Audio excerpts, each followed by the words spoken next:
დიდი ამბავი ქონდათ კოცებს ატეხილი იმასთან დაკავშირებით, რომ აი იმის რა ქვია, ემირატების ერთ-ერთმა ემირმა შეიხმა აქ რაღაცა პროცესისა, რა ქვია, პროექტს იწყებს 6.5 მილიარდი დოლარის ოდენობით და თითქოს ეს არის რა უნდა იყოს რაღაცა ავიცი VIP ბინები თუ სასტუმროები თუ ყველაფერი ერთად.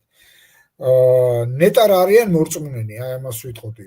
საქართველოში მთლიანად ინფრასტრუქტურული პროექტი სრული ინფრასტრუქტურული პროექტი რო განახორციელო, იმას არ დაჭირდება 6.5 მილიარდი დოლარი. უბრალოდ მინდა შეგახსენოთ, რომ აი ეს ტრანსკავკასიური ავტომაგისტრალის მშენებლობა, რომელიც ასე აგრერიგატ წყალებში ძვირფასად განახორციელეს კოცებმა თავიანთ ახალ მეპატრონეებთან, ჩინელებთან ერთად, სულ დაჯდა, მე ვამბობ ფორმალური იმით, რა ქვია, ხარჯსაღრიცხვით, სადღაც 600 მილიონ დოლარამდე.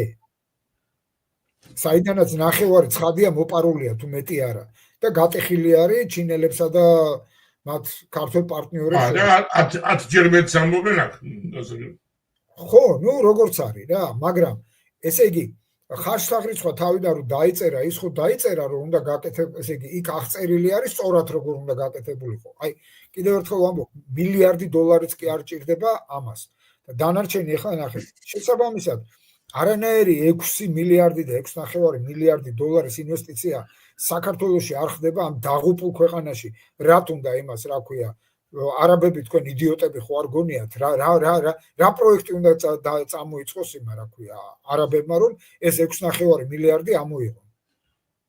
6.5 რაღაცა რა მასშტაბია ესეც.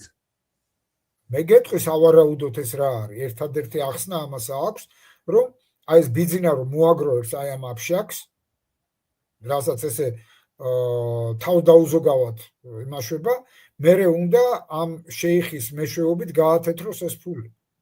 აი ეგ არის.